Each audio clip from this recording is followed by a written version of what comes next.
Hello, my name is Beck and welcome to a video where I go over the science fiction books that I've read this year and I look at what I've read and what my ratings were and I try and figure out what sci-fi I'm actually into, because I keep saying this is a fantasy and sci-fi channel and I honestly don't feel like I've read enough sci-fi in order to call myself a sci-fi reader.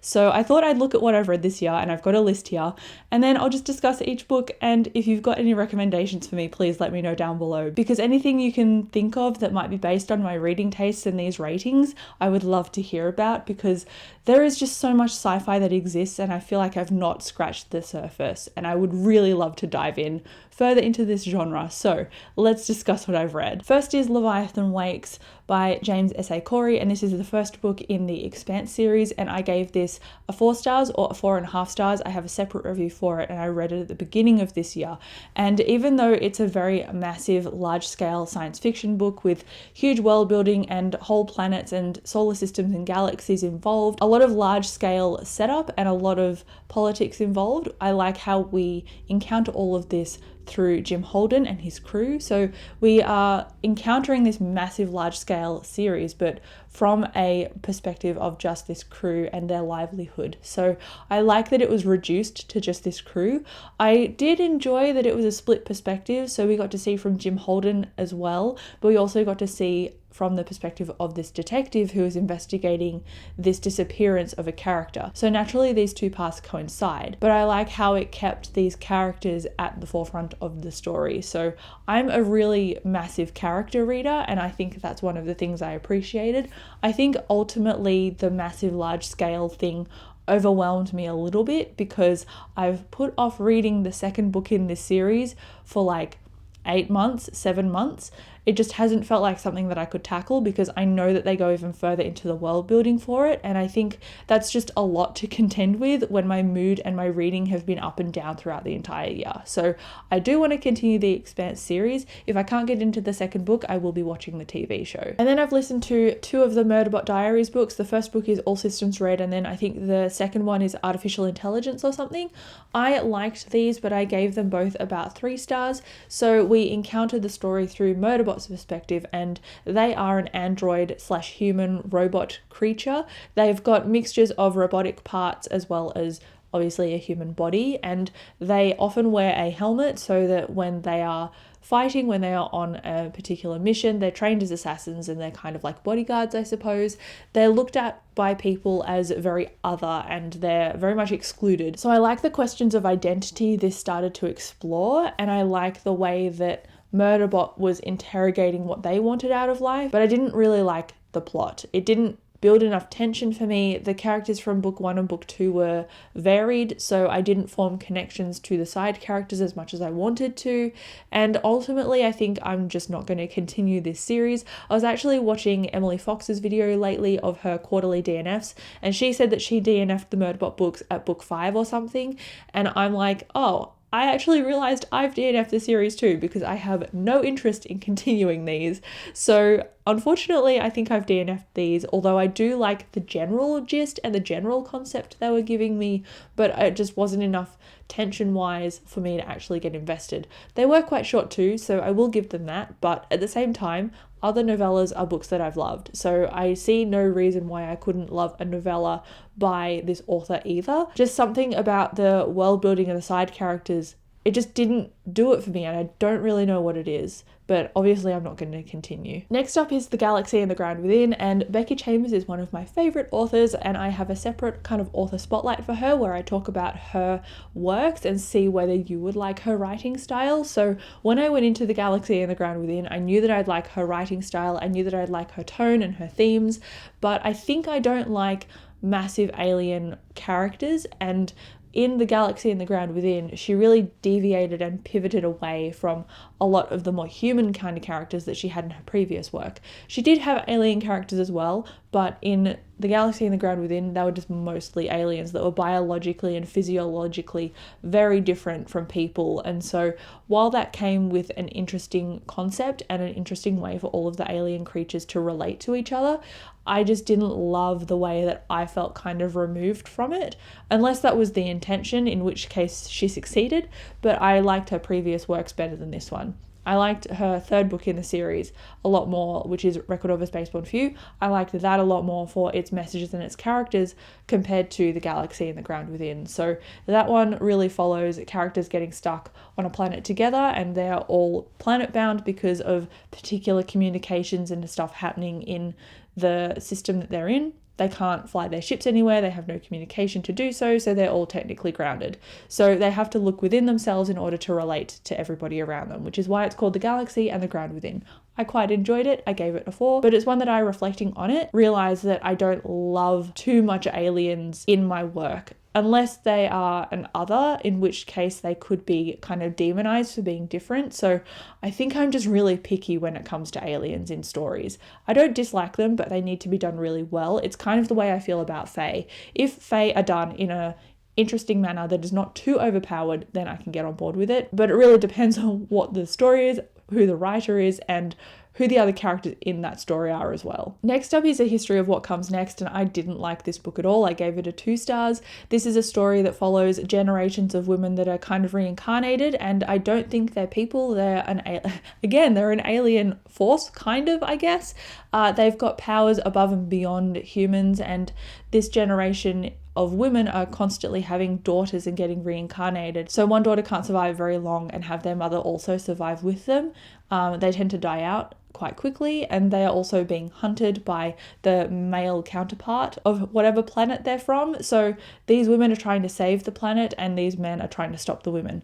I don't really like the theme of that. I don't really enjoy the characters, and it felt very confusing to me, and it just wasn't pulled off in a way that I could get invested in again. It was set on Earth and it was about the space race, but I felt that everything that occurred in the narrative with these characters driving things would have occurred anyway, even if they weren't present. So it felt a bit futile to me, which is why I don't like it. So I think I appreciate off-world things, and I don't love aliens as much. So those are the takeaways I've got so far. I've also got Empire of Silence on this list, and this is one that I gave, I think, a 3 stars, maybe 3.5, but it's definitely a 3. This is another large-scale sci-fi book, and it's more like a sci-fi with different planets and worlds and politics that is very fantasy-driven in terms of what the world building is like. So it is very vast and varied, and the character in this goes from riches to rags to riches, and I liked their journey, but it felt very drawn out to me, and there was a lot of politics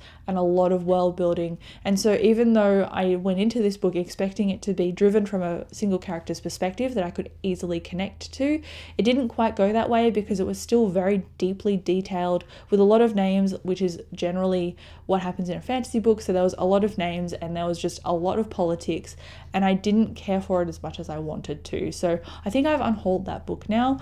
I liked it. A 3 stars isn't a bad rating, but in terms of continuing the series and questioning whether I would or not, I might pick up the audiobooks in the future, but it's not a series that I'm fully interested in, and I know that I would probably have to reread it before going into the sequels, and I'm not really interested in rereading it, so that's why it's not on my shelf anymore. Up next are 2 books that I did not like at all, and I gave both of them 2 stars. One is The 22 Murders of Madison May, and I thought I'd love this because it's set in our world, but it deals with parallel universes, and this woman keeps getting murdered in like 22, obviously the 22 Murders of Madison May, 22, 20 plus parallel universes. She gets killed in each one, and this character that we follow accidentally gets sucked into a parallel universe, can't make her way back, and now she's got to figure out how to solve this murder and how she is involved and who else is involved. So I like the potential of this, but it was really poorly executed in terms of the ending, believability, and characters.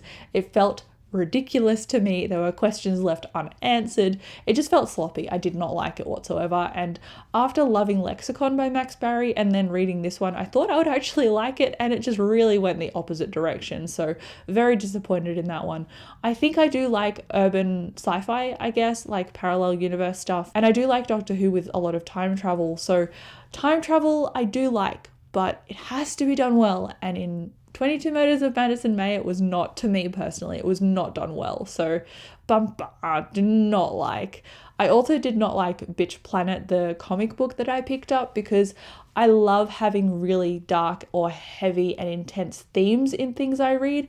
And this one seemed like it was going to delve into the depths of feminism and just really be very radical and very in your face.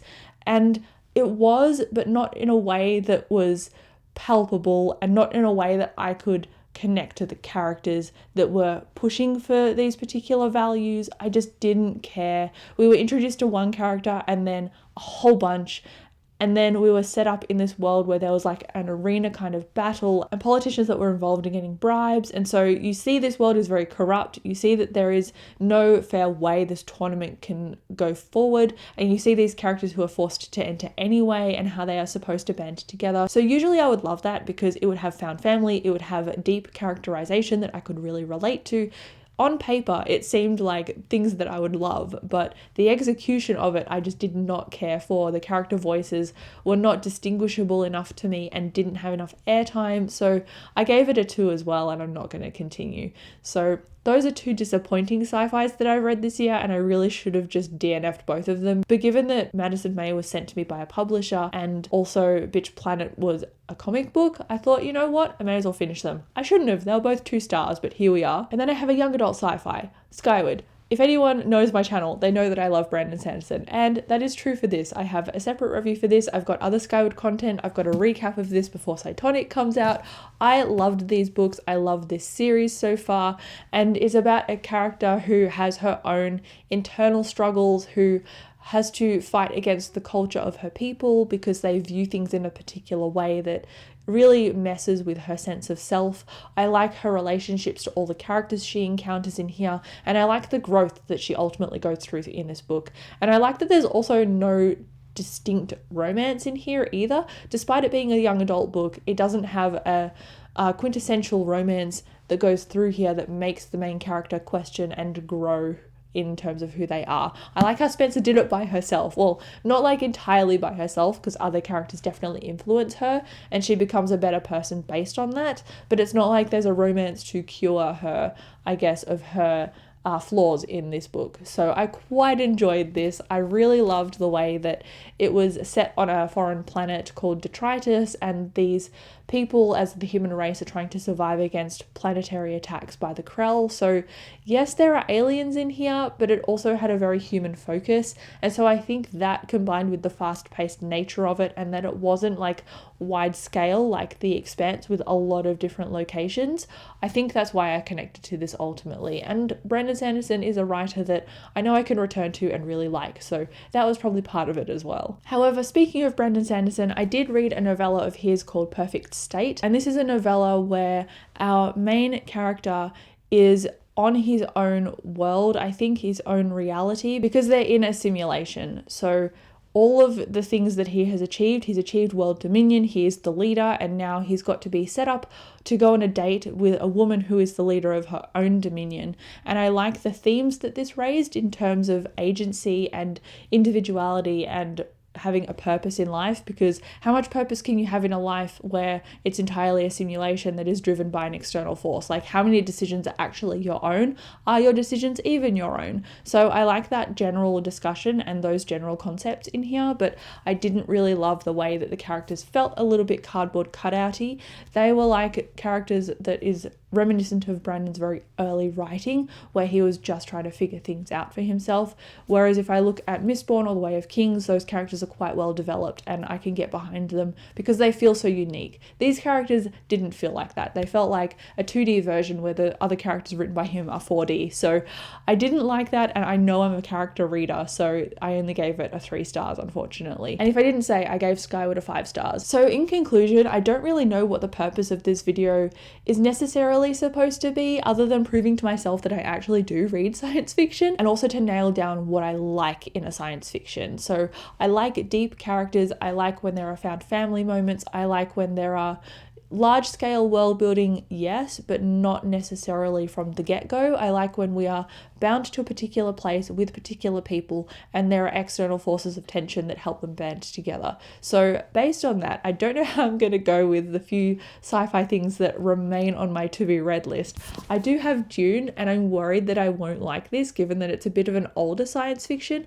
And I've also got a memory called Empire, which is about a woman who's an ambassador posted to an empire where there is a mining station, and she realizes that when she gets there, the professor before her was murdered. So she's got to navigate these political situations and discover who the murderer was, and hopefully she won't be murdered next either. So I think both of these are going to be very different reads. Hopefully I like them, but please recommend me other science fiction books below. I would love to hear from you, but thank you again so much for watching this video. I'll come chat to you down in the comments, and I'll see you in my next one.